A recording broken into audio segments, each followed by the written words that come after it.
Um, I'm Renee Nash. I'm the News and Public Affairs Director at WHUR. I'm going to be your MC, if you will, for the duration of the day. So thank you for joining the DC Public Service Commission for Winter Ready DC 2017.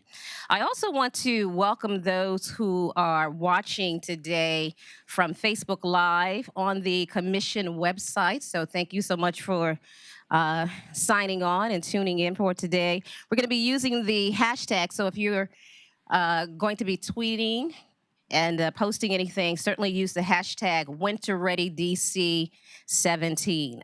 So Winter Ready DC is a campaign sponsored by the DC Public Service Commission that really focuses on raising awareness about winter preparedness and providing information to district residents regarding resources for assistance with bills, energy conservation, and consumer tips. And the theme for 2017 is focused on preparing the district, educate, plan, support. And so when we say educate, we're really talking about your community, your family, friends, and certainly your neighbors. We also want to be good stewards with our neighbors. So plan and prepare in advance. That's really, really important. Develop emergency kits and plans and weatherize your home. Support, know what resources are available to help before, during, and certainly after a weather event. And today we're going to kick off the campaign by hosting a community training for DC community leaders, as well as recognizing a community leader helping others, that person who has been in our community and has gone above and beyond the call of duty. So before we begin, here are a couple of housekeeping items that we really have to do. Just a reminder, we do this almost every place we go these days, is to please silent your cell phone. So if you'll do that for us, that would be great. Once the program begins, we ask that you enter and exit in the back of the room. And finally, please make note of your questions. We are definitely taking questions. We want to make this an interactive session today. So we will have a Q&A at the end of each panel discussion. And we have several panels that we're going to be talking to throughout the day. So as we begin, let's first welcome and have opening remarks from the chair, Betty Ann Kane. Chairman Kane will introduce Pat Collins shortly after she makes her remarks. Let's give her a round of applause, please.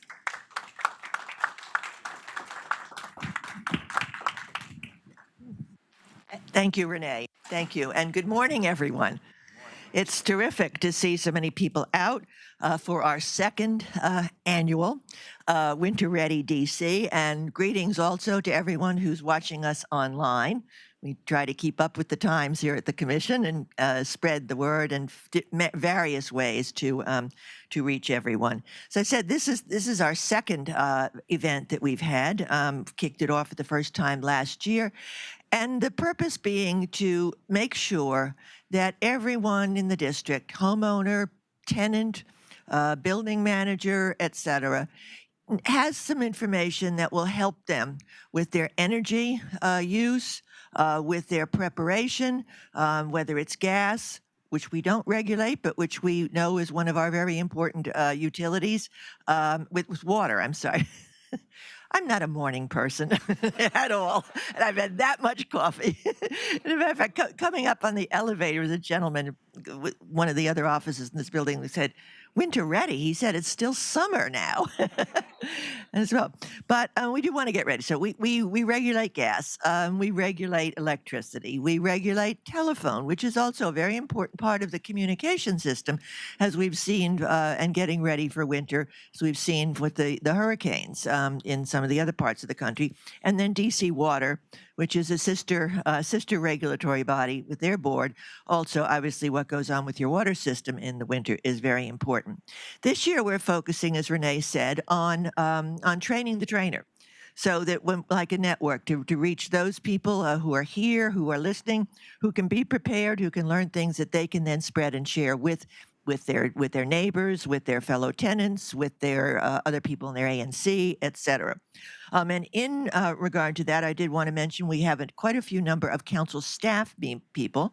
I know council's got a lot of hearings going on right now, but we are expecting, and if you're here, raise your hands. I want to recognize you and thank you because we do work very closely with the constituent services folks at the council staff. Andre Strickland from Councilmember White's office, Juan Thompson from Councilmember Grosso's office, Tamika Fennell from Councilmember Bond's office, Sheila Bunn, the Chief of Staff for Councilmember Gray, Kelly Sislow from Councilmember McDuffie's office, and Kim Harrison from Councilmember Trayon White's office. If there's anyone else here who I didn't mention, yes?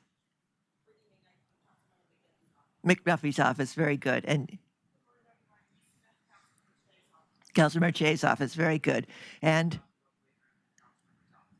very good. So we get a great representation. We look for you to be liaison and get information out to your constituents. And then I do know we had a number of ANC commissioners who signed up to participate. Anita Norman, Anthony Green from ANC 7C04, Jerry Mallitz from ANC 3G, Timothy Jones from ANC 4C08, and Margaret Huntley from ANC 1A12. And the ANCs and the ANC commissioners are a very important part of our information network here in the district. Also, if there are other ANC commissioners, we recognize you also. I want to recognize my two colleagues, Commissioner Beverly, Richard Beverly, and Commissioner Willie Phillips. You will be hearing from them later in the program. This is a very collaborative effort, and I want to particularly thank our council staff, our commission staff, that has been working so hard on this and putting this together, and we're going to recognize those again at the end. But now it's my pleasure to introduce Pat Collins from NBC4. And we love NBC4. We love NBC. We love the media. Thank you. And Pat and I were just reminiscing. Pat grew up, at least in his early life, on Capitol Hill, where I live. We have a lot of friends in the media together. But Pat Collins is a general assignment reporter for NBC News 4, covering breaking news and feature reports. And he joined NBC, or News 4, in 1986. That's 31 years ago. Prior to that, he also worked for WJLA TV, Channel 7, and general assignment investigator and feature reporter, and also for what used to be called DVM and is now WUSA TV. So he's covered the waterfront there in terms of our television media. But he began his career as a print journalist with the Daily News, and later for the Washington Star. And he actually, it tells me here, began writing for newspapers at the age of 15. And by the age of 17, he had a regular column for the Daily News. Pat's going to talk to us about snow. Did you know? And so let's give him a big welcome. Take care.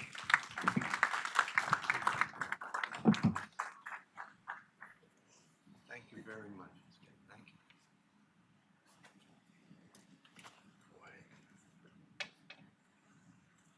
you. Oh, boy.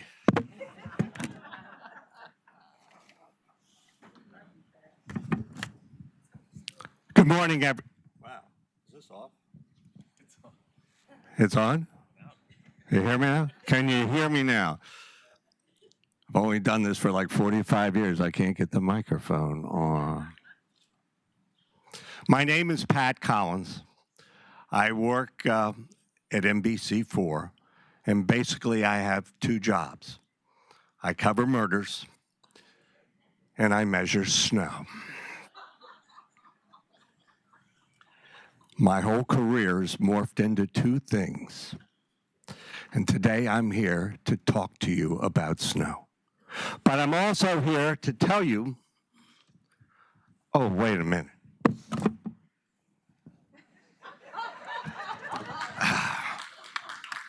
Do you recognize me now? Okay. I brought with me from the vault at NBC the official NBC4 Olympic pins. And as I talk this morning, I'm going to test your knowledge of snow and weather in Washington and your knowledge of the city of Washington. And if you get the correct answer, you might take home one of these official NBC Olympic pins. Now, if you hold on to one of these for 5, 6, 7 years, it could be worth up to 3 or 4 cents. But I can't guarantee that. But let's start with your question. How about this? What is the average season total of snow in the city of Washington? Does anyone know the average season total of snow in Washington? How much snow do you get on an average year here in the city of Washington? Anybody have a guess? How many? No, close. Anybody? Yes, sir. 16 inches. Close. Anybody else? Huh? No? Huh? Huh? Nope. 17. Yes, ma'am. No, I had 18. No. Who said 15? Okay, here, 15 is the winner. You get a London. How about this? Thank you very much. What is your name? Nadine. Nadine? You win a London Olympic pen, NBC pen. Hold on to that. It would look it's very stunning with your outfit. You know, our city's had a long and torturous relationship with snow, haven't we? I mean, I grew up here. I remember throwing snowballs at DC transit buses when I was a kid. A lot of people threw things at DC transit buses. And then, you know, our Mayor Marion Barry, he had a snow plan, God rest his soul. You could summarize it in one word: spring.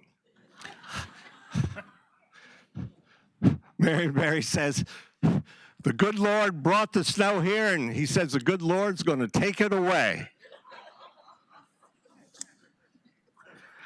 I don't know what it is, but when the snow forecast comes out, everybody in Washington, well, we sort of treat it like nuclear waste is coming down from the sky. Quick to the store. Let's get some bread. Let's get some toilet paper. Let's get some milk. Let's hunker down. Tether the elephants. I don't know if we're going to make it. But somehow we get through, don't we? What's the earliest snowfall we've ever had in our city? Anybody know? What? No, that was a big snow. That was a veteran snow. But we actually had one October. I'll give you October. Sir, it's October 10th, 1979. October 10th, 1979. What is your name, sir? Donald. Donald? This is a Olympic pen from Sochi. Very good. That'll match you. That'd be very in 4 to 5 years. I can't tell you how long. I got to show you this, too. I brought this along. This is the official Pat Collins snow stick. It's the only way to truly measure snow in the city of Washington. I'm a lot more accurate than National Airport. Don't you think? Now, on one side, we have markings of all the big snows we've had in the city of Washington. And then on the other side, we have measurements, so you can measure the snow at the time it's coming down in real time. So we have a little bit of history, and then we have a little bit of reality, all in the official Pat Collins snow stick. Pretty nice, huh? Now, the only way to get one of these is win the Pat Collins Snow Stick Challenge. They only give me one at a time. If it were up to me, I'd give them away like M&Ms on Halloween. But they don't trust me. So there I was, back in Snowmageddon. You remember Snowmageddon?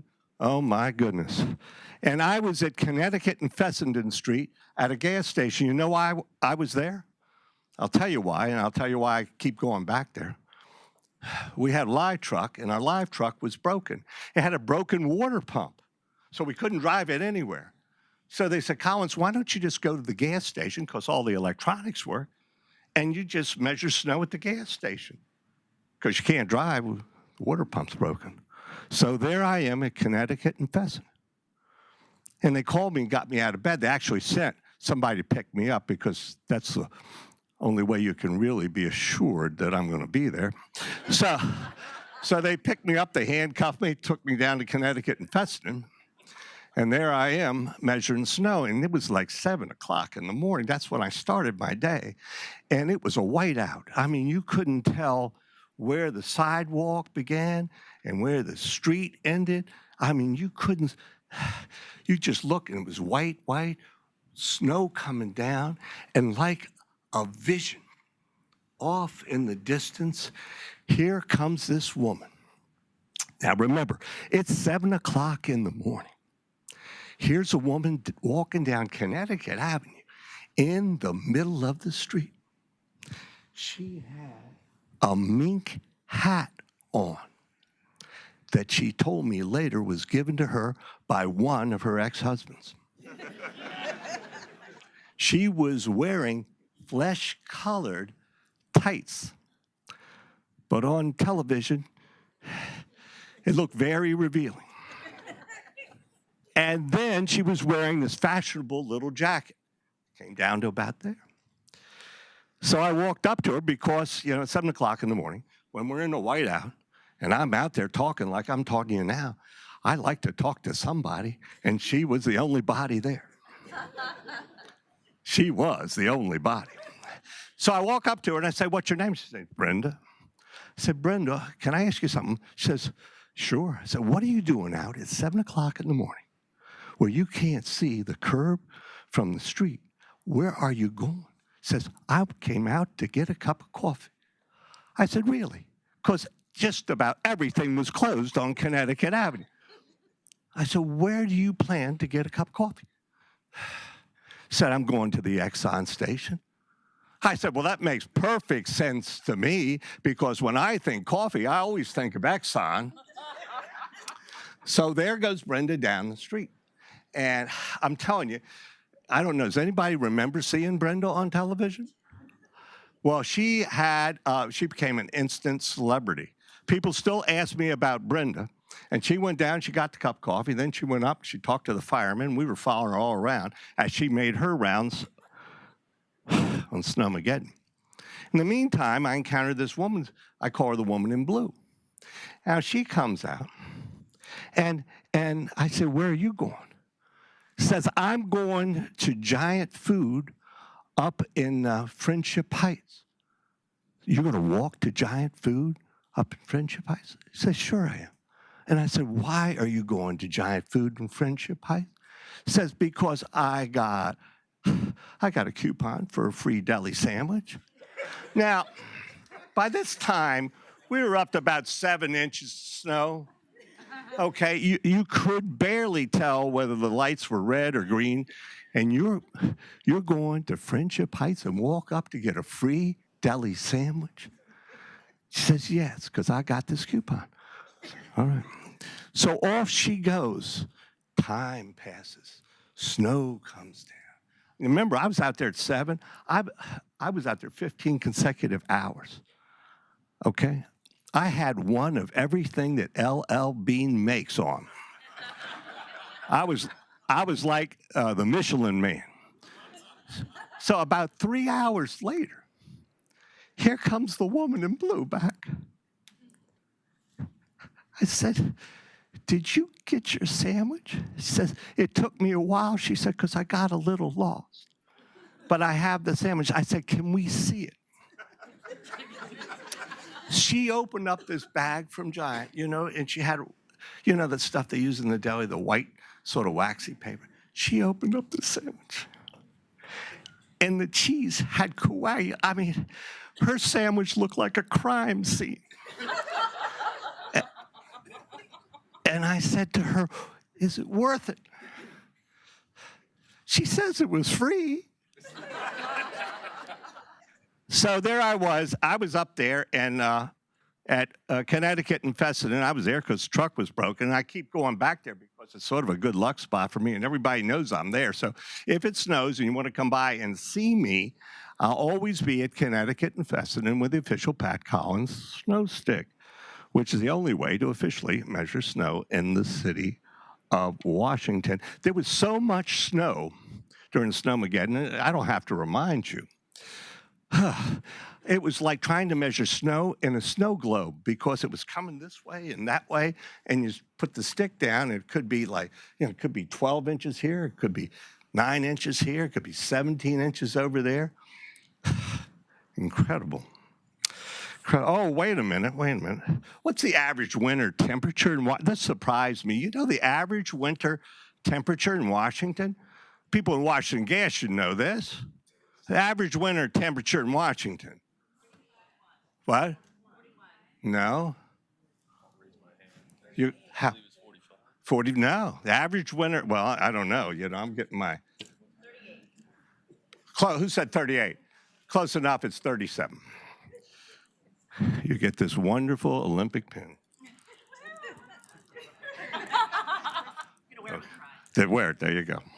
By the way, does anybody have tickets to the Nats game tonight? Do you have tickets? You do, sir. Did you bring them with you? Are you sure you don't have them with you? Are they pretty good seats? They're in a box? Ooh. Who are you taking with you? Your boss. Would you like an Olympic pin? 2 Olympic pins. Okay. All right. So, at any rate, every time it snows, I go out there. I measure the snow. We usually have a challenge. It usually involves making something out of the snow. Then I get judges. And they select the winner, and then we go out and we present the official Pat Collins snow stick to them. Snow is sort of an interesting thing in the city. In many ways, it brings us all together. As snow comes down, it forces us to walk away from our computers sometimes. It may give us an opportunity to walk away from our jobs sometime. We get out, we actually talk to our family members, maybe even to our neighbors. You get out and you help people shovel. There's a unifying, I think, effect that snow has in our city. So I don't think we fear it so much anymore as we used to. In fact, I think there's sort of a sense of unity when we get a snow and togetherness because of the snow. And I got to say, as a guy who measures it every now and again, I look forward to the snow. So if you're out there and it's snowing, Connecticut and Fessenden, come help me measure with the official Pat Collins snow stick. Thank you all very, very much.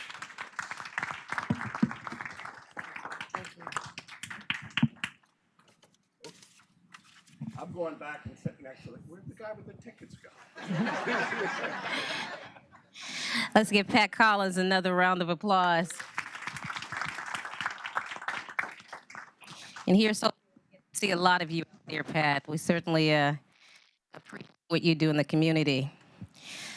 So now it's time to get started with our first panel, comprised of representatives from utilities that serve district consumers. And again, we just want to remind you that after each panel discussion, we'll definitely be taking some questions from the audience. You guys are certainly the first responders to persons who may find themselves needing some assistance when it comes to being winter ready. So our first panel is, let me introduce them to you, is Mike Poncia. He is the Vice President of Customer Operations for Pepco. Mike, raise your hand so folks know where you are. Ruben Rodriguez, Director of Customer Experience and Communications for WGL and Washington Gas. Thank you, Ruben. Ernest Jolly, Energy Chief for DC Water. Thank you so much for joining us. And Lawrence Graham for Verizon DC. Thank you all so much for joining us today for this conversation. So, as we start, if each of you can provide, I guess we would say, an opening remarks, and we're going to try to keep you in radio terms to speak in a soundbite. So, for about 1 minute, opening remarks about your company and what your particular company is doing to prepare for winter. And Lawrence, I think we'll start with you first. Yeah, you can use the microphones right there from your seat. That makes it easier. Good morning. Thank you. We're honored to be here to participate in this event today. Verizon provides telecommunication services to all of the residents in the District of Columbia. And I would say, as it relates to preparing yourselves for the winter, we don't necessarily have any steps to tell you what you need to do to prepare for the winter, because our network is designed to operate at peak efficiency 24 hours a day, 7 days a week, no matter what the weather conditions are. So we would expect that whatever weather conditions prevails in the winter months, that every time you pick up your telephone, we expect for you to have dial tone. There may be extreme, and I would use the word extreme conditions, where it could present us with an issue. However, we have a crew of technicians that respond expeditiously 24 hours a day, 7 days a week, to make sure that we address any concerns, any inconvenience that would represent itself to any of the residents in the District of Columbia. So we expect our network to operate at peak efficiencies at all times. Thank you. All right, and Ernest, the same question for you, sir. Thank you very much. On behalf of DC Water, we thank the Commission for the opportunity to participate and help spread the word. One of the things that we do is we work in close collaboration with DPW in particular, in terms of augmenting with our CDL drivers so that when there are snowmageddons, we can assist in clearing the roadways and so forth. And of course, when we have water breaks, it brings on additional challenges, particularly when you have frozen water and you have frozen soil. But one of the things we do in preparation, as we see forecasted severe winter conditions, we beef up our back shifts so that we can cut down on response times when issues do occur. What I will say to our customers is pay some particular attention around the perimeter of your home, because we could be providing you water, but you could create water breaks on your side of the meter if you have exposed faucets and things of that sort. So pay particular attention to those and make sure that to the extent you can, you either wrap them or have them further protected, particularly when temperatures drop extremely low. The other thing we encourage you to do is to take full advantage of our website and the information we make available to you. One of the things I would like to note is we're updating our whole customer information system. So if you have previously taken advantage of notification systems, you will be required, and we ask that you go in and you re-register under the new system, because it can give you unbelievable valuable information. We also, on our website, will publish when there are outages or when there's scheduled work. We do that year-round, but in particular around winter conditions, it becomes very, very important. And of course, we have a command center that operates 24/7 to respond to calls and questions. Thank you. Thank you. Is it also important to cut those faucets off outside from the main part of your house? Should you be doing that and bleed those pipes outside? So every home is uniquely different depending on who did the plumbing and when it was constructed. There are faucets that are called freeze-safe faucets. Oh. So although the faucet comes all the way outside of the building, the water is actually shut off on the inside of your conditioned wall. Mm-hmm. If in fact you have one that's not, it does become important that you attempt to isolate it if you can. Okay. Many homes were not wired with individual isolating pipes. So one of the things in very, very, very cold conditions, oftentimes you'll hear on the news, they will say, if you have outside faucets that you have previously experienced freezing with, let them just drip slowly for that time period. But that can be a little tricky because you could end up with quite a pool of ice. So if you can wrap them, if you're doing any renovations, if you can verify that you have false-free faucets, that would be the way to go. All right. Thank you. Ruben, we'll go to you. Sure. Good morning. Good morning, everyone. Let's see. It's so hard to follow Pat Collins, number one. But we'd like to thank the District of Columbia Public Service Commission. But most importantly, we'd like to thank our customers as well. It is a privilege to serve you 365 days a year, and 24/7. So we appreciate there. Now, for all of you Game of Thrones fans, in the words of Jon Snow, winter is coming. And synonymous with winter is gas. You use it to heat. You use it to heat your water. You use it to heat your homes. You use it for many of your appliances. And when that happens, often there is a spike in utility bills. And sometimes for many of our customers, that spike is surprising. But we are here to help. We have customer service representatives at the ready to work with our customers.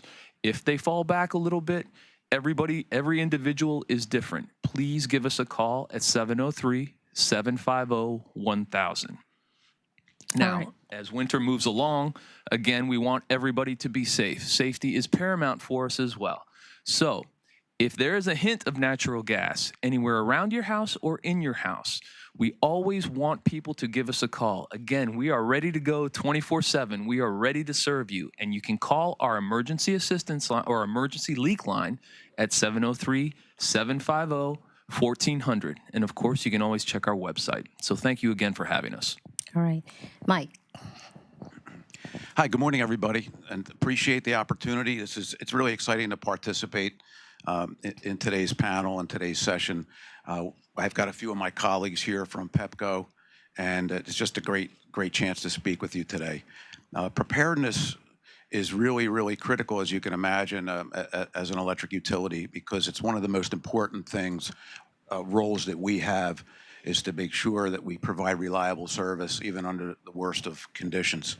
When we think about service reliability and preparedness, it was interesting when we were talking about the snow, because as a utility, snow presents certain problems as far as access for our crews, things like that. Ice also presents a certain set of problems and conditions, high winds. So we need to be prepared on all fronts so that we can be as reliable as we can, and is also that we can restore as quickly as possible. So when we think about it, our first major effort is system reliability. So the best power outage is the one that never really occurred.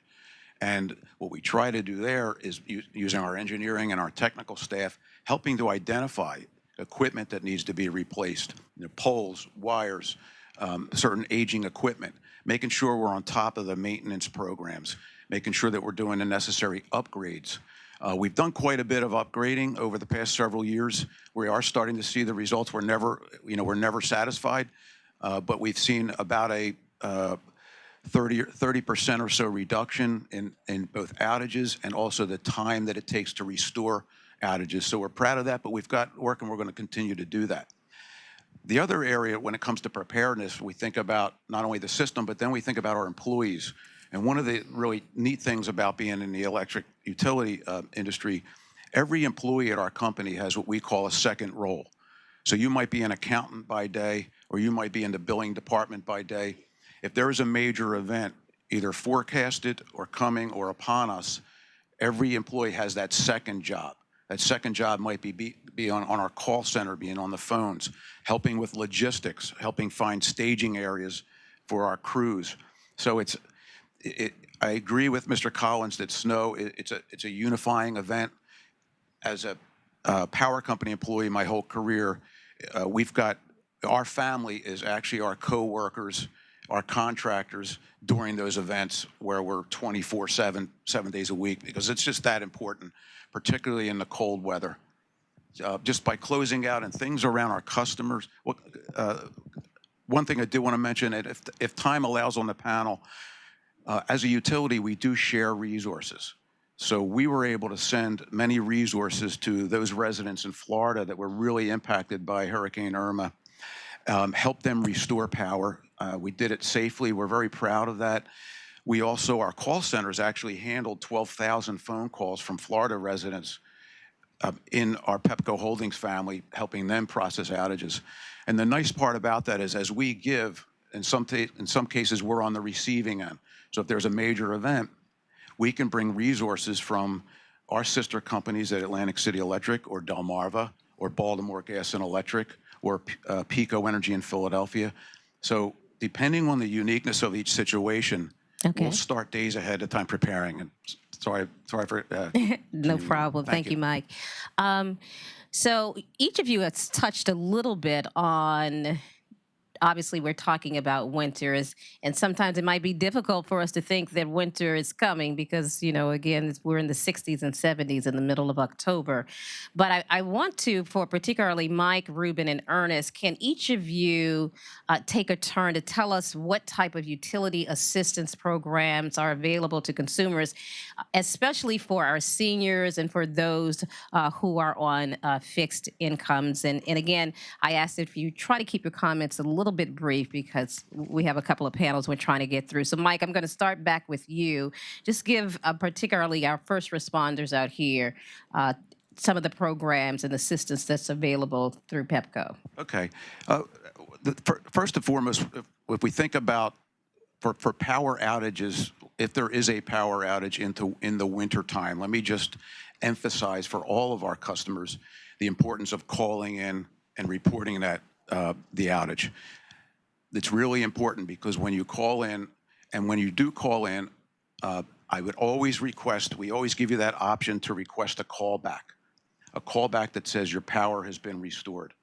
It's very important because, and when you call and you request a callback, you can use a mobile phone, you could use a friend's phone, you could use a family member's phone, and we will call you to notify you that your power has been restored.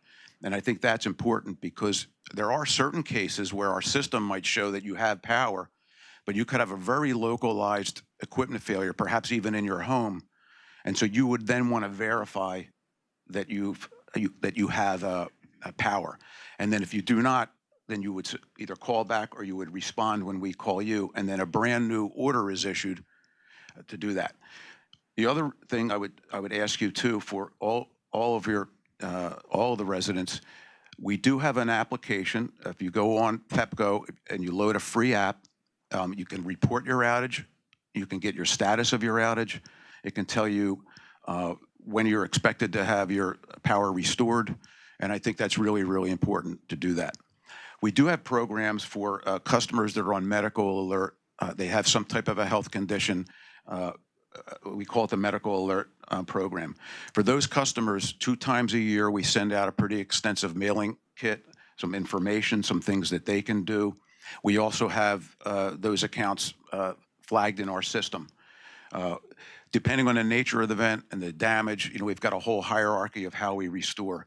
But the most important thing for those customers is to have provisions, have a backup plan, be aware that if it's extreme weather conditions, no matter how much we prepare or the damage is such, in some cases it could be multiple day events. So we do attempt to prioritize on our transmission, our emergencies, hospitals, medical, and then we follow through all the way down to prioritization. So just to drill down a little bit more on the question specifically, the assistance programs for those who are facing some tough financial times, for our seniors and those who are on fixed incomes, what kind of programs does Pepco have available to help those people keep their power on should they have trouble paying those bills? Yes, we first our customer service line. So I could give out our customer service line as well, which is 202-833-7500. But there are various programs. Liheap is one program. There is the Residential Aid Discount Program that's also administered through DOEE. Customers could work through DOEE. If they qualify, they become onto that residential aid discount program. There's also the Washington Area Fuel Fund. I do have several folks of my colleagues that are here as well with us, so either afterwards, we're more than happy to spend time with you if there's any specific question you have, but there's several programs to give you some examples. Okay.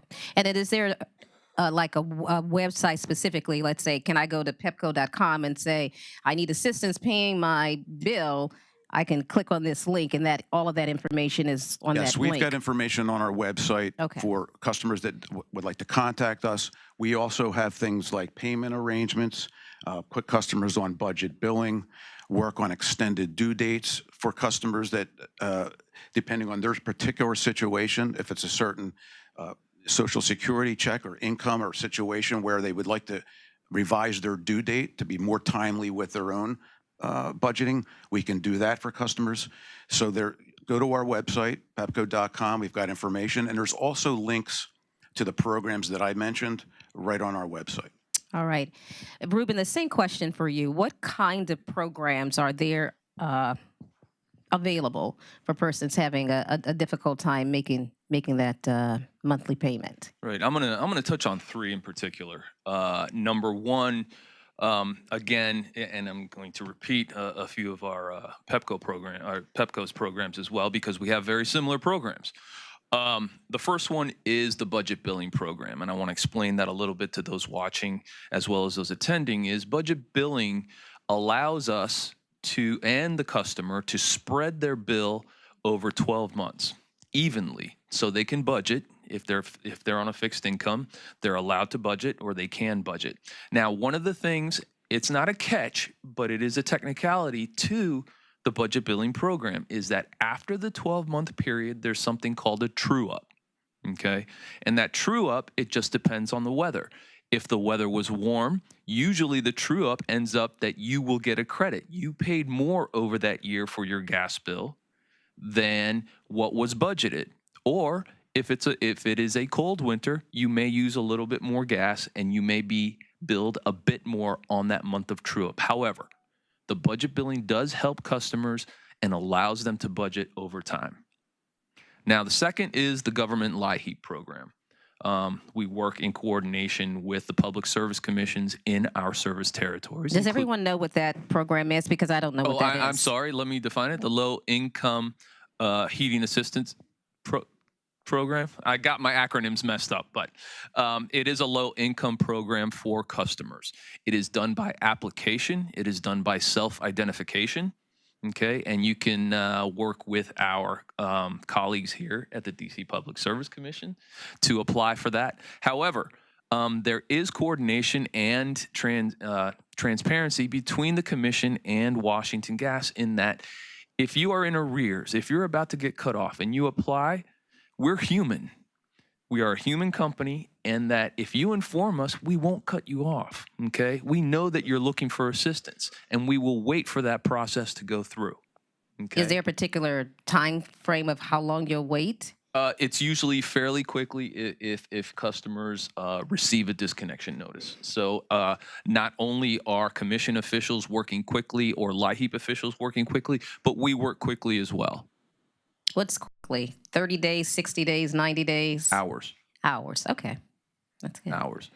And then finally, our Hallmark program, Washington Gas's program that's been around since the early 80s, and that is the Washington Area Fuel Fund. We are proud of the Washington Area Fuel Fund. We've helped over 300,000 customers, providing them with over I believe it's $2.5 million of heating assistance. Now, this is heating assistance for any fuel. Once any government assistance has been exhausted, or you are not approved for government assistance, and we work in coordination with the Salvation Army. They are the administrators of the Washington Area Fuel Fund. Now, the wonderful part about the Washington Area Fuel Fund is that 100% of all the contributions that go to the fuel fund go to customers that need assistance. Washington Gas pays for the administrative fees. So 100% of everything that you contribute to the Washington Area Fuel Fund for your fellow customers that are in need goes to those customers. Now, does Washington Gas kick in some of its own money, or Absolutely. it's just okay? There are in-kind funds submitted by Washington Gas. All right. Okay, Ernest, same question for DC Water. What kind of programs are available, particularly for seniors and those on fixed incomes? So our board, over the last couple of years, really wrestled with this idea of affordability. And one of the things the board has done is we have restructured our whole fee schedules such that the first of 4 CCF of water use is received at a discount rate, and that goes for all customers. So to the extent that there are seniors or those in smaller family households, they're receiving that discount on their total bill if they stay underneath that. If you go over it, everyone still gets that discounted piece. In addition to that, we fully accept anyone who signed up for the DDOE administered energy program, assistance program, and we refer to as CAP, Customer Assistance Program. Whatever criteria is met, we do not require independent verification. We accept that. So if customers make that application and that information is provided to us, you will then get the additional customer assistance program financial benefit. In addition to that, we have a splash program. It's uniquely a DC water program that we ask and afford other customers the opportunity to make a contribution. We also then, as a part of our employee giving campaign, solicit contributions from our employees, and all of that money goes into a splash program. Splash is for those one-time events. There is a $350 cap within a 12-month period. Our program is administered by the Greater Washington Urban League, and they administer the program as long as we have enough funding available in the program to meet the needs that go forward. And they are intended for those unique situations that occur.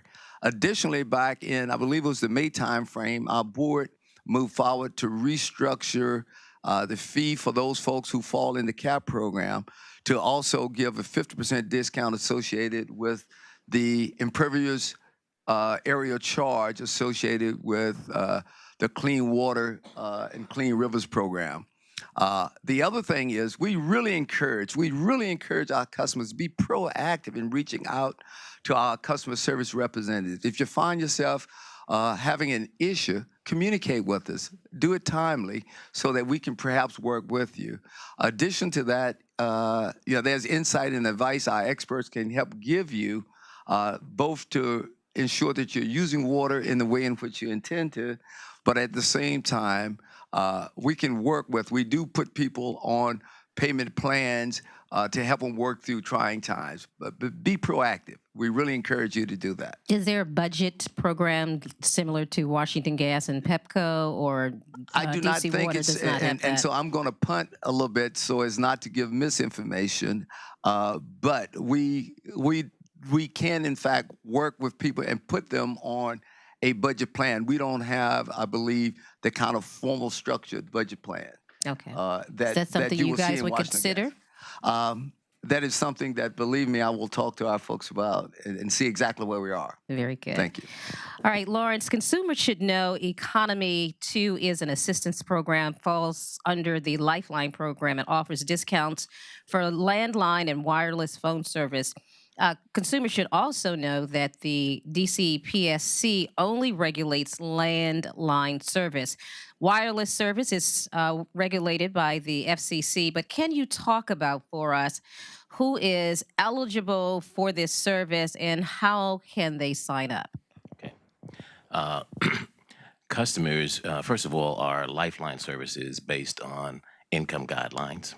And any customer who meets those income guidelines, if you are over the age of 65, you would receive local basic telephone service for the rate of $1. If you are under the age of 65, you would receive local telephone service for the cost of $3. You can find out about Verizon's Lifeline program 2 ways. One, you can go on our website. www.verizon.com/DC/lifeline, or you can access the Public Service Commission's website. Information regarding the Lifeline program are there as well. Can you have the discount on landline and wireless service at the same time? No, you can only have one discount at one time. Why is that?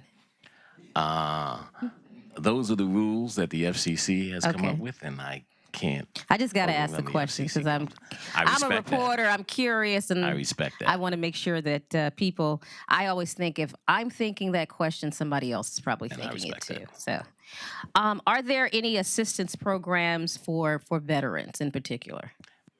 Assistant programs right now for veterans. However, there are times where the company will run programs and promotions that will provide some type of discounts to veterans, and it would really depend on where that particular program is being run.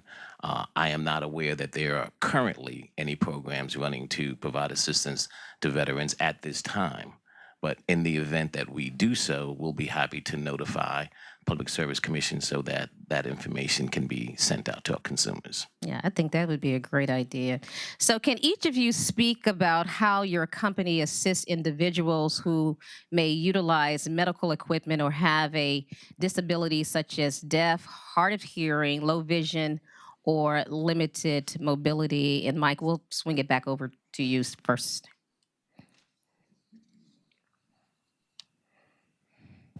Okay. Yeah, I mentioned let me back up by saying that we, to your question around veterans and customers with special needs, we have staff that are willing to work with all of our customers. So if our customers call our customer service line, if they're having difficulty paying their bills, we have specialists that will work with the customers directly.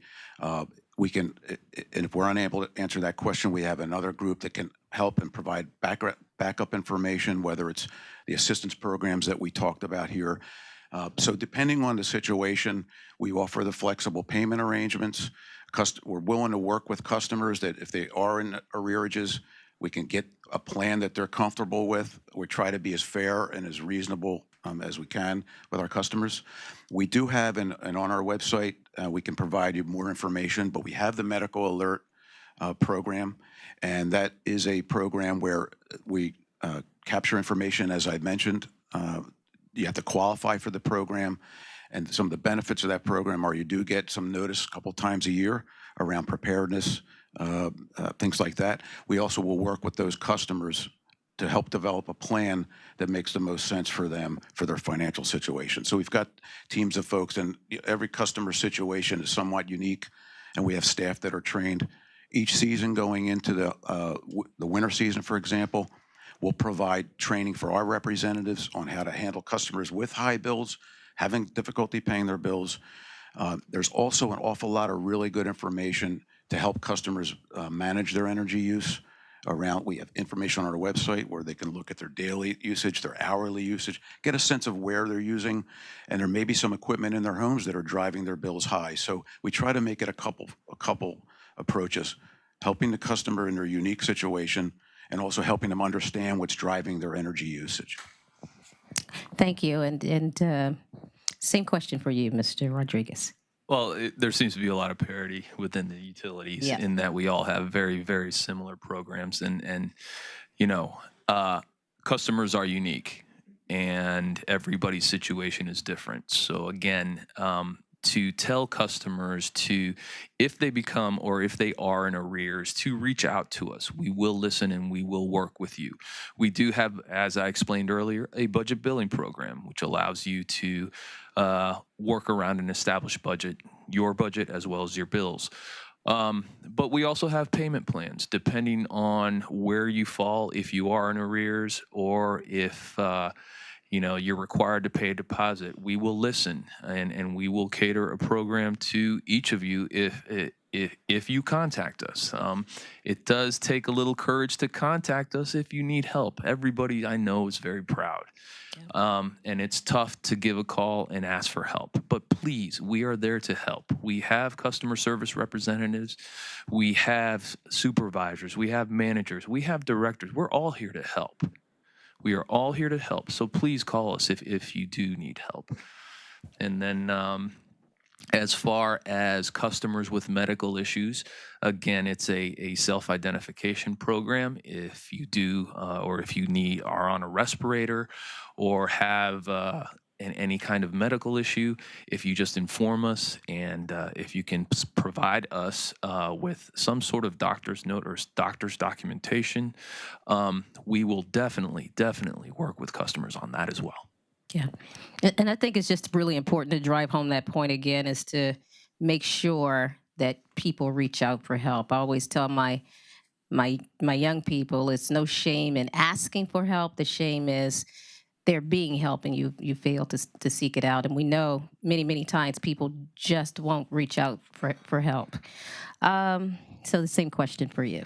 So at DC Water, we do have a listing and pay particular attention to special service delivering agencies, facilities, hospitals, medical facilities, and assisted living homes. We do not, however, as it relates to individual customer homes, we do not have a program that's uniquely laid out to interact. Again, that having been said, active communications, if in fact there are unique needs, we still want to encourage every customer to reach out.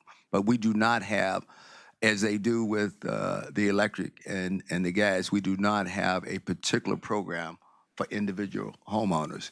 But the more you can let us know if in fact you see emerging challenges or issues, we can make sure that we're responsive in a timely fashion. All right. Same question for you, Mr. Graham. So as it relates to customers who are hearing impaired and require special equipment, Verizon does have a service that is offered in its tariff, and it lists exactly what the equipment is and how that equipment works. As it relates to customers who may have medical conditions, who may be experiencing individual hardships, we recommend that you call our customer assistance folks, our customer representatives, who are uniquely qualified to work with individual customers depending on what your specific situations are. We will make exceptions, conditions, depending upon what the requirements are, and we do that quite often. Thank you. Well, we know that Mother Nature has a mind of her own. Oh man, winter is coming. We certainly have seen weather events, if you will, around the country, I dare say around the world. And prayerfully, we won't be experiencing any of that. But let's talk a little bit about some tips and some suggestions, some best practices to make sure that DC residents, again, are winter ready, and how to handle a weather event, certainly before, during, as well as after a weather event. We're just going to call it an event. Hopefully we don't have any emergencies and crises, but weather events. And so I'm going to start back with you, Mr. Graham, and talk to us about particularly from the perspective of Verizon, because certainly phone service is crucial. All of the utilities are crucial. Phone service is crucial. And as I said in my opening statement, I don't really have tips for you as it relates to weather conditions, because we expect our network to operate 24 hours a day, 7 days a week, no matter what the weather conditions are. I would say to you that if you have your telephone bill handy, if you happen to experience some interruption in your telecommunication service, make sure you have, the customer service number handy. And it's pretty easy, 1-800-VERIZON. Just in case you would have some type of situation. And we don't experience interruptions in services unless the weather conditions are extremely severe. So we expect 100% reliability no matter how bad our winter is, no matter how mild our winter is. We expect our network to operate at full capacity. So I would only say to you, make sure you remember 1-800-VERIZON in case you would have some type of interruption in your telecommunication service. But if you have an interruption, how can you call you? Well, I would say that hopefully there are other means of calling. I think everybody in the room, although that's not the subject of today's discussion, but I think everybody in the room has a cell phone. If you're, and again, our conversation today is just about your wireline service. But I would, and if you need your wireline telecommunication service for some reason, I would use my cell phone and call 1-800-VERIZON. All right. That was a good question, by the way. And I would just add to that, because one of the things that I have learned that I only had a phone that needed electricity. So you need to also have one of those old-fashioned phones in case of an emergency, because if the electricity goes out, the phone is not going to work. My comment is, as it relates to that, is we expect all of our products and services to work at 100% reliability. I'm not going to say what type of equipment you need. Whatever equipment that you have that is a Verizon product, we expect it to work at 100% reliability at all times. Okay. But if that electricity is off, and it will not work. I have don't care what kind of phone you got. I have. If it's one of those phones that need electricity, Well, let me say work. this. Let me say this. I have great faiths in my friends at Pepco. So, but at that.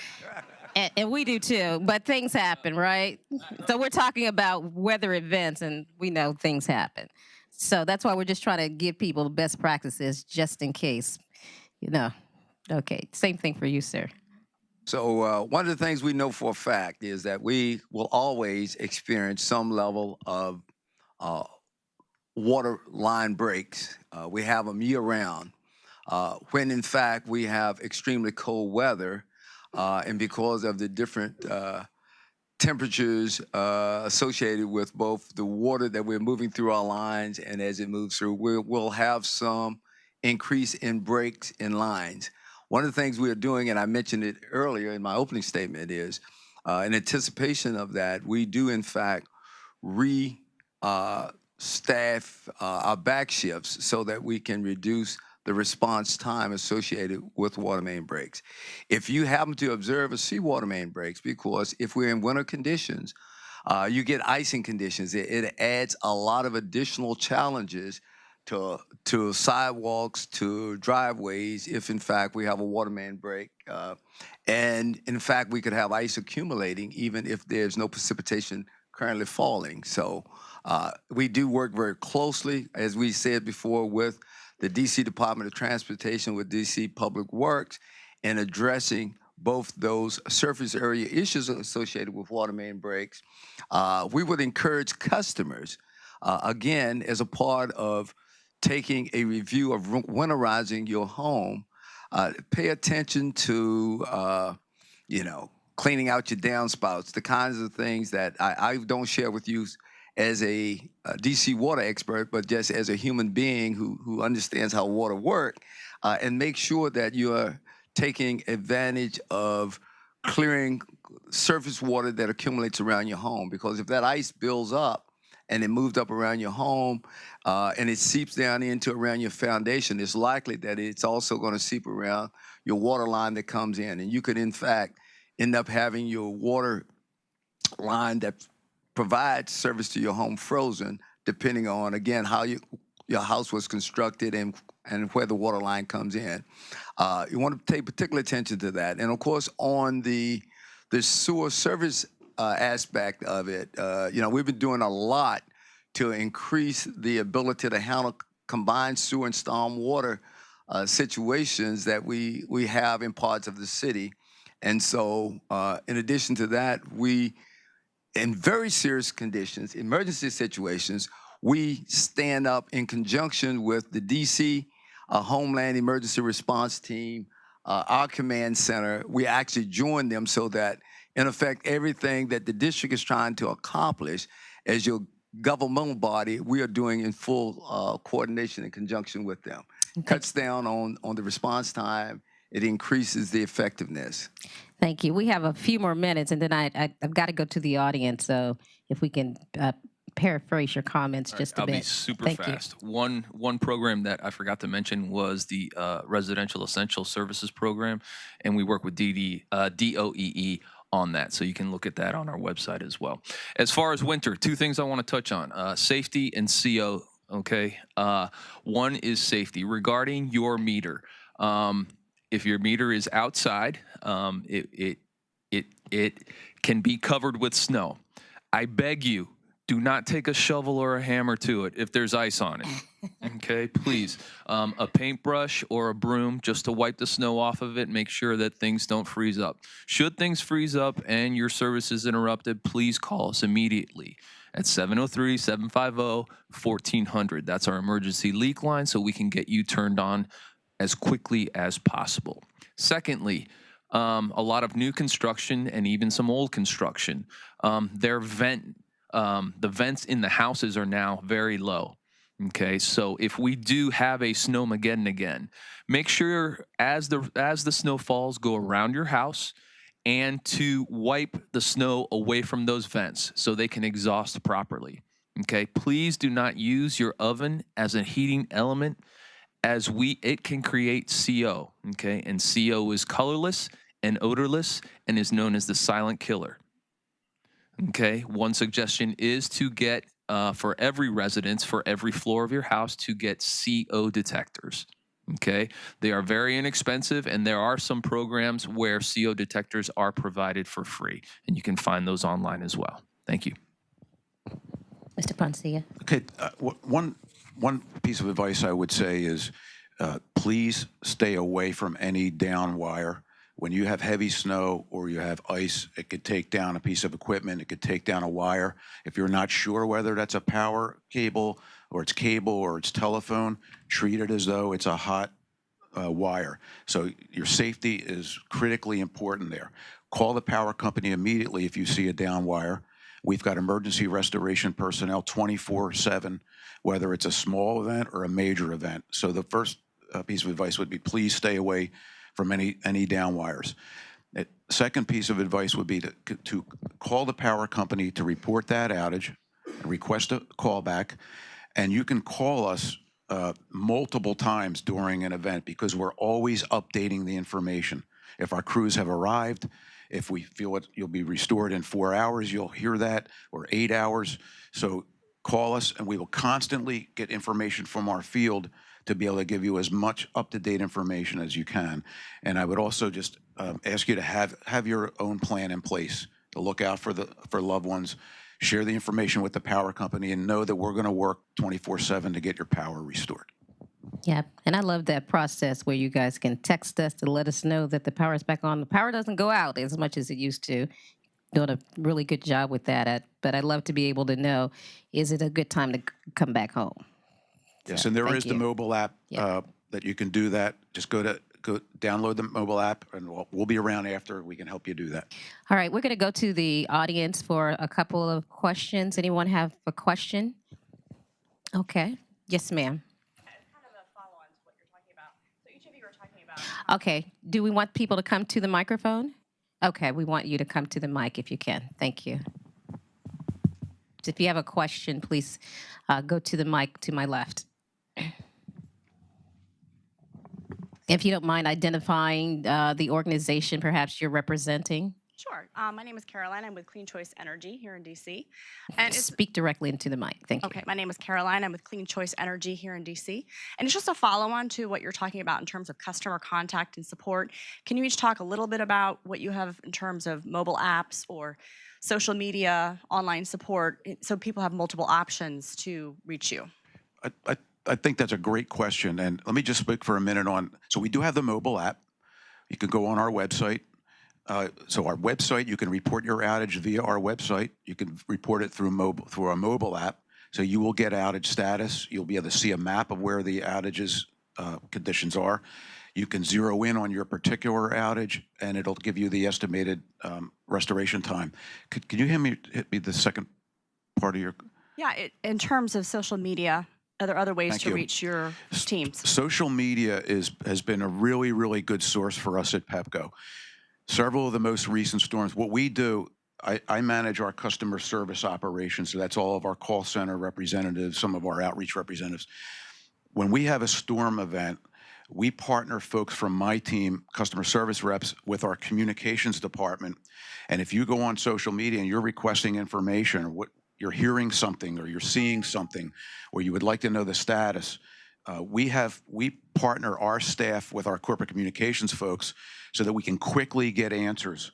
And if it's something we don't know the answer to, we will reach into our operating area in PEPCO, talk directly with the line management in the restoration, and work to get the answers as quick as we can. Depending on the nature of the storm, sometimes it's still hitting. We're not quite sure the damage yet. We're still assessing. So I know that can be unsettling for customers. But once the storm has hit, we know the damage, we're now on it, we can give you even crisper information. But we've been using social media, and it's been very, very successful for us because we're able to get information quickly to customers. Thank you. Hi, for Washington Gas, we're a bit behind the times on the app, but we are working on it. And as far as social media is concerned, customer service, the department itself, we do have a social media unit now. And it started about 6 months ago, and it's been very successful. First off, we hold privacy very important. So what happens is when we engage in social media, what we'll do is DM or direct message that customer, get the details from that customer. And I'm happy to say that we usually have resolution within that day, usually within 2 hours of the beginning of that exchange. So like PEPCO, social media has been very effective. Thank you. Same thing for you, DC Water. Yes, and as a matter of fact, I thought I would go ahead and pull up our website just to make sure that we try not to miss anything. Social media has been tremendously important to us. It allows us to communicate not just in emergency situations, but to interact with our customers. And we have folks who monitor that, who interact, who reach across our organization and get that information back to you. It's been a tremendously valuable tool to increase the positive interaction, even in trying issues, having hit that social media presence. The other thing I would strongly encourage folks to do is to sign up for what we call alerts and high usage notification, because it's very possible that you could have a break inside your home, or a toilet that's leaking, and your water bill will go through the ceiling. You will not know it unless the water is leaking out into your home. But if you sign up for a high usage alert, then you will get a notification from us in a proactive way that will say, hey, there's something going on. You want to get it looked at. Please take advantage of that. That's been one of those really, really, really important. And particularly for people who may travel out of town, and your home may be unoccupied for a week or two at a time. If you sign up for that and you give us the additional ways of sending alerts to you, you will get those. Very important. Take full advantage of that. That's an excellent idea. And the social media part is important too, particularly to engage the media so that we can let residents know what's going on. So we can just go direct to your Twitter page and you update that, we can get it out as well. Yes, sir. Yes. Verizon can be accessed by any means of social media. We have an app. I would say to you, go to our website, www.verizon.com, and it will provide you with an opportunity to link with us in any way you want to. Thank you. And we would give him a radio job after this program. He's got that radio voice. Yes, ma'am. The next question. I just want to say good morning, everyone. I'm Dr. Douglas. I'm the ANC 7003 in Ward 7. And I want to reply to the gentleman here at Verizon. Well, my adopted mom, who is 85, does not have a cell phone. So I just want to let you know that a lot of seniors don't have that information. And so I think it'd be great if we have some connection. AARP has a good program that's dealing with the apps. So I would like to see you all get together and work with them so they can inform folks that are, which I'll be 70 in another 5 more months. So to let them know how to communicate with you all. That would be a program that I would like to see within the community because we're not getting that services, we're not getting the information. If I'm not been involved with the Anc Commissioners, I would not be here to share that with the community. And the communication. Now, the water bill I want to address to you, sir. You all closed your services downtown, am I correct? Where you used to go pay your bills? We moved our location, right. We had Okay. one that was on right across from the Union Amtrak Station. station, and Right. now we're at 80 M Street is where our central office location is for bill services. Well, can I come down there and have my bill paid, or do I have to go to a check cashing place? No, you can still pay your bill with us. 80 M Street is right counter corner from where the Navy yard is. Okay. Well, that information was so important because that was the first thing that was I learned when I went to pay my bill that you all were moving, and the information never came to the community.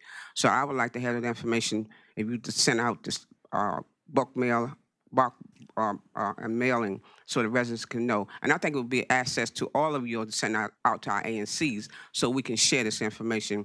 And I just wanted to say the other third question is that your services are no longer for those who are getting assistance and help and discounts and all. I understand that program is not going to be over there by the Martin Luther King Avenue program anymore. So what is going to take the place of the services for the people that's not going to be there to get the help? So is there other programs that's forthcoming?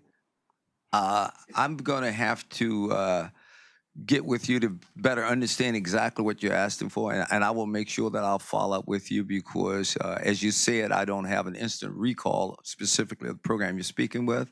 Well, we're talking about the program assistance program. Say when you have your bills and stuff is disconnected and all, you can go down there, Human Resources Center on by Martin Luther King Avenue, the big chair, and families can go there and get some help with their services. But I understand now that program would no longer be in existence for them to come to get those services. So my question, I'm asking, where would they get the help and who's going to take their place? So the actual interaction with the customer was done, as it relates to our Splash program, that's done by the Greater Washington Urban League, and they administer that program based on the criteria that's established. And as it relates to our CAP program, Customer Assistance Program, that's done based on qualifying through signing up, self-nominating, signing up for the DDOE program. And so that direct customer interaction, that was not, to my knowledge, a stand-up service that we provided directly. We worked through the DDOE program CAP qualifications and through the Urban League who administer our Splash program.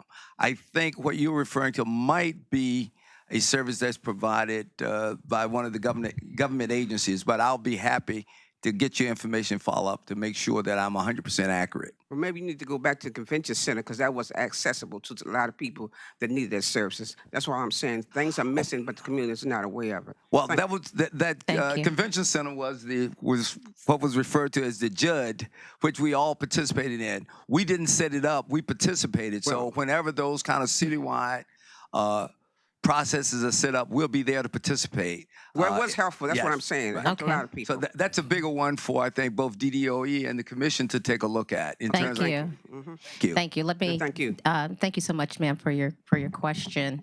Let's take the next person, please. Thank you. Good morning. Good morning. My name is Hedda Phillips, and I'm here from the Georgia Avenue Family Support Collaborative. We service the community in Ward 4. I have had, in the last 2 weeks, I know 5 or 6 people call me, and this question is directed to Mr. Jolly. 5 or 6 people call saying that either their service was terminated or was about to be terminated. One woman had an elderly father who was he was on hospice and no water. She finally got the water turned on, I guess 2 or 3 days later. But for some reason, within the city, there are no resources for water. You can get help with electricity, with gas, I guess even with telephone, even though that hasn't come across my desk. But no one is able to help with water. The energy department, they don't help with water. I've been referring people to Brandon Todd's office, our city council member. But there just seems to be no assistance for people with water. And I understand that the splash program is available, but your bill has to be paid up to date. You have to have a zero balance before you can get involved with the splash program after you go through the application process. I've also called the Washington Area Urban League. I get a recording, I never get a call back, and I've been referring people there as well. But, you know, it's kind of disheartening when water is really as crucial as electricity, you know, and maybe we can do without the phone. And for people with total electric homes, of course, they have to have, you know, electricity. Let him respond to Okay. to your issue. Thank you. So, and I did mention earlier, and that might be because when people think of qualifying the DC Department of Energy, when they think about qualifying for that assistance, normally I don't have a problem being heard. But normally I think people may not be understanding that when they go through the process through the DC Department of Energy and Environment for the assistance for heating, we use that same criteria to assist customers with water. So once they make that qualification, if they provide that information to us, that program is available. The splash, of course, as we said, is a one-time help when people are in crisis, financial crisis. I think my customer service director told me that's limited to $350 in a 12-month time period. But the CAP program, the customer assistance program, for those who meet their qualified income level set by the DC Department of Energy and Environment, we use those same criteria to provide that assistance. And then working with customers who have particular needs, again, proactive communications. We do, in fact, work with, can I guarantee 100% resolution to the customer satisfaction? No, I cannot, but I can assure you that we've been working very hard to up our game in terms of making sure that wherever possible, cutting customers off with water service is always a last resort. You know, it doesn't serve us well, it doesn't serve what we do well, and we know it prohibits a household to be useful. So we do encourage that active, and the sooner the communications, the better with our customer service folks. All right. Thank you so Thank much you. for your question. One thing. So the CAP program, all someone has to do is call in or either come to the office to do the application process? Well, they qualify through the program that's administered by the DC Department of Energy and Environment. Once they qualify, they don't have to do a separate qualifications through us. All we need is that information being provided. Okay. So the energy office does assist through the CAP program. They administer the program. We then, in fact, place people in CAP based on them having qualified by the Department of Energy and Environment. All right. Thank you so No much for your separate question. qualifications required. Okay, so Thank when I send people to the energy office and the energy office turns them away, they need to just say, all they need to do is be qualified for the assistance, and the water company will kick in. Is that correct? Because I just need to know where. And we're I going to can let send you someone. probably talk a little bit offline with him Okay. because we got to take a thank break. you. And I do want to get this last person in. Thank you so Okay. much for your time, and I apologize for No problem. for Thank cutting you you all. off. Thank you so much. Yes, ma'am. We got like about 60 seconds. Yes. Then I need to see Mr. Graham offline. Yes. Please step to the microphone, please. My name is Leona Redmond, and I'm here with the chairman of my resident council, the Wesley House Senior Apartments, where, with the assistance of PEPCO, without hesitation, a few years ago, we established an emergency assistance program within our own building. And we don't have gas, we're 100% electric. And we tried so hard to get in touch with Verizon, and we went all the way to New York to get somebody to call us from Philadelphia to resolve an issue of one type. But what I would like to say to all of you and any nonprofit or government agency that's in this room is that social media is fine. I use it. But most seniors in this town don't have it. Most seniors in this town don't know how to use computers. They may have computers, but don't know how to use them. Verizon could help us solve a serious communication problem. One is that when the electricity goes out, most people lose their phone service because the telephones that just plug into the wall, it's very hard to find them unless you go to a thrift store or something like that. That's number one. But number two, You can get them at Five and Below or at a dollar store. okay, that's Yes, good ma'am. information to put out there. But number two, the program that you have for seniors, it's a great program. It's great. But we would like to see you do more. We would like, it's not that we would like to see you do more. We need you to do more in the senior community. We need to be able to have social media. Do you know that even our Office on Aging only communicates with seniors through the internet by email?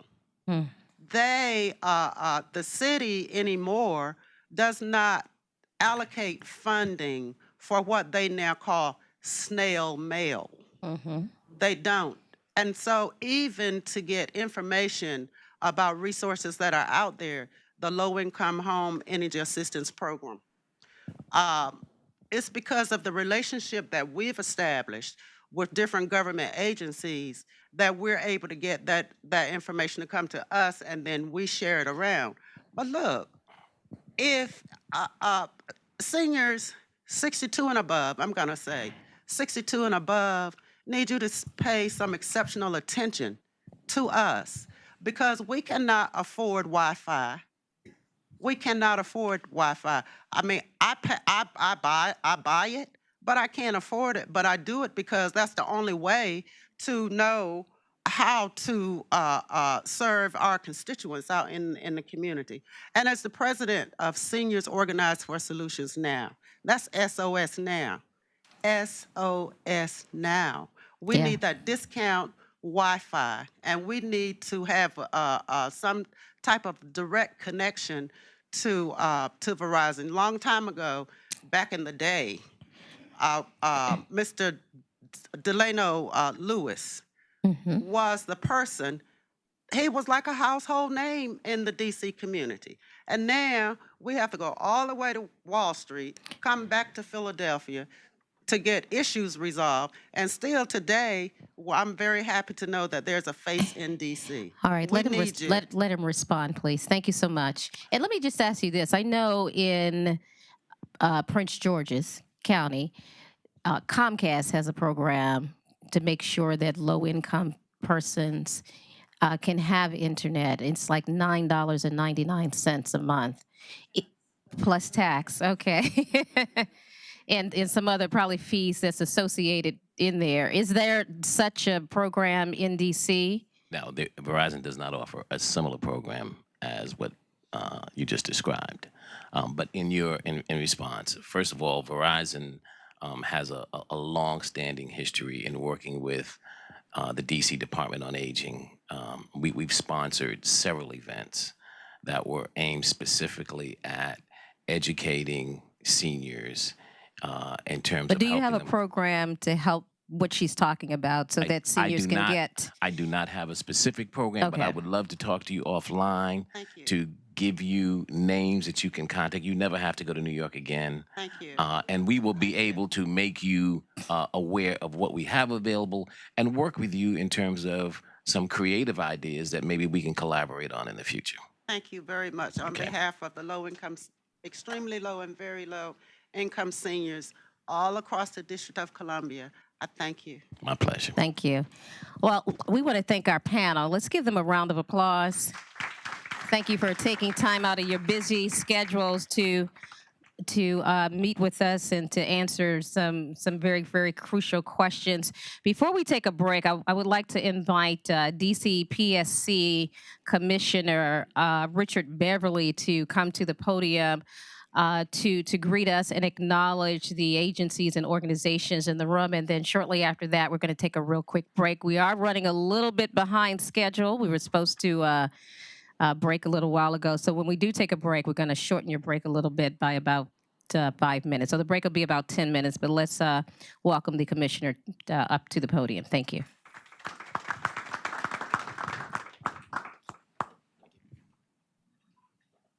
Good morning, and thank you to everyone for coming. I'd like to just briefly recognize all the agencies and organizations with us here today and say how much we appreciate you participating in this program. So I don't have a list of them that I see offhand, but if you are here, could you stand and be recognized?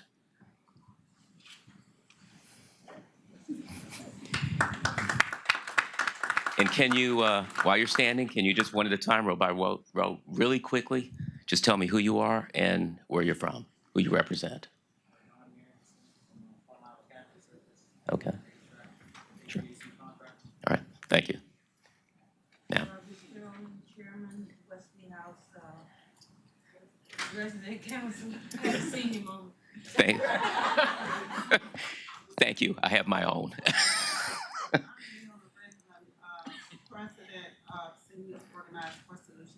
Thank you for coming. Pamela Nelson, Office of the People's Council. Thank you. Regina Baker, Unity Healthcare Walker Jones Clinic. Thank you. Felicity Keeley, Seabury Resources for Aging. Ramona Thomas, Department of Human Services.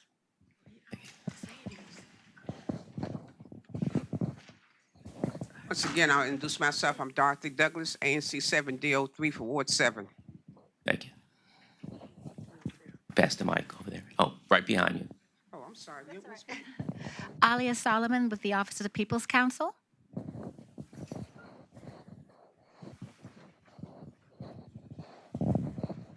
Aaron Ward, Consumer Services Director for the Office of the People's Council. Thank you. Hedda Phillips, Georgia Avenue Family Support Collaborative. We service Ward 4. Also, the Georgia Avenue Family Support Collaborative, David Bonilla.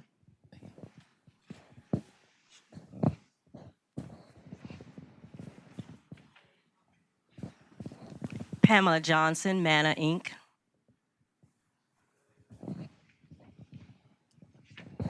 Walter Williams, DC Long-Term Care Ombudsman Program. Thank you. Do we have anyone else? One more. Nadine Hairston Sims, the Salvation Army. Kenya Douglas, also with the Salvation Army. Anthony Wood from Neighborhood Organized Workforce.